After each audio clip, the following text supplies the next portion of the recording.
Kini ang kamatuoran. Kinsa ang nagsultis tinuod kabahin sa 30 million financial assistance sa Gindulman Municipal College. Who says? Matud pa sa ilang expert nga kanhi 3-termer kagawad ug Vice Mayor Ronald Pilyasar angkor sa radyo ni Sano nga maoy tigpamaba ni Mayor Bin Balo. Kini mahitungod sa atong gihisgutan nga adunay pundo gikan ni Senator Angara nga kantidad 30 million para sa atong Municipal College sa Gindulman. Mga karadyo ni Sano sa aho ng gibalik-balik. Kining Indyong Higala, dugay ni nahimong konsihal for 9 years. 3 consecutive terms, hangtod nga nahimo kong Vice Mayor. Wala pa ko makadungog mga kaigsunan ug makadumdum nga ang Vice Mayor maoy musulat ngadto sa mga government agencies, mga dagko mga opisyal dinhi sa atong nasod para mag-request og funding. Wa pa ko kadumdum ana. Kay kana nga function mga karadyo ni Sano, pang-mayor kana. Gihagit pa nila kini nga ipakita sa social media ang letter request ni Vice Mayor Senpor Labastida. Gumikan ba kay aduna na gipakita nga letter si Mayor Bin Balo? Ang atong challenge ngadto ni Vice Mayor Labastida, ipakita diha sa imong social media account ang imong request ngadto kang Senator Sani Angara para niya ng 30 million sa Gindulman Municipal College. Now ato kining tagsa-tagsaon. Matod pa, dili daw trabaho sa Vice Mayor ang magpasa og letter request sa mga kadagkuan sa ato ang nasud, labi na sa mga senador. Wala pa ko makadungog mga kaigsunan ug makadumdum nga ang Vice Mayor maoy musulat ngadto sa mga government agencies, mga dagko mga opisyal dinhi sa atong nasod para mag-request og funding. Pang-mayor kana. Pang-mayor kana.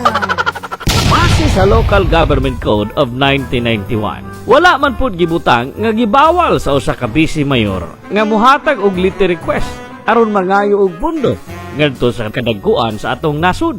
Matud pa, trabaho kuno sa mayor. Wa pa ko kadumdum ana.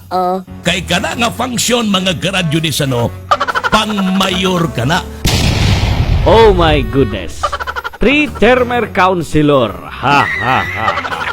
Bisan kinsa nga konstituente sa Pilipinas, pwede pa makapangayo og pundo or makapadangat og letter request ngadto sa mga senador.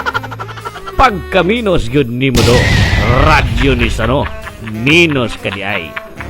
Sa iyang hagit nga gipakita ang letter request o mao kini ang letter request nga gipasa ni Vice Mayor Senpor Labastida ngadto sa buhatan ni Senador Sani Angara pinitsahan og Marso 12, 2024. Kung atong itande sa gipadala matud pa ni Mayor Bin Balo, kini pinitsahan usab og Mayo 6, 2024. So kinsa man ang nakauna og suwat? Makapangutana ta.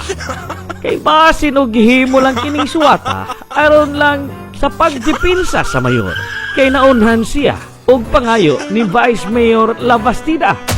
Ug atong maobserbaran mga Gindulmanon, ang suwat ni Vice Mayor Labastida adunay tatak nga receive ni adtong Marso 18, 2024 didto mismo sa buhatan ni Senador Sani Angara. Apan atong tan-awon ang suwat nga gipost sa pahoy nga mayor ug bulala nga radyo ni Sano. 3-termer councilor. Wala. Di ba? Wala. Unsa ni? Ilan o aron ingnon lang nga naay suwat? Aron sa pagmatuod og katin-awan sa maong isyu, atong paminahon si Mayor Tamar Olaybar atol sa iyang pagbisita dinhi sa lungsod sa Gindulman. Actually, Vice Mayor, ngayon ko lang din yan nakita. And thank you for proving it to me. Na ang request pala para sa Gindulman College, Marso mo pa na ihatag sa opisina ni Senator. Dahil hindi naman ho talaga ako nakikialam sa mga proyekto ng Senado. But pinakitaan ko ako ngayon ni Vice Mayor Labastida nga ang iyang request sa opisina ni Senator Sani Angara para mapondohan ng 30 million ang Gindulman College. So, 2024 pa po niya napareceive sa opisina ni Senator Sani Angara. Tinag-aral, di ba? Hindi naman po tayo nag-iimbento ng kwento, talagang totoo ho. Nakita ko ho yung receiving copy ni Vice Mayor Labastida. So, dahil po sa request nyo, Vice Mayor, talaga naman ho, guaranteed, nakapondo na ho ang 30 million gikan sa opisina ni Senator Sani Angara para ho sa inyong Gindulman College. Now, you know na, ang ilaha, puro lang bulala o klaro kayong fake news. No to fake news. Please like, follow, and subscribe kay Kini, ang Kamatuuran.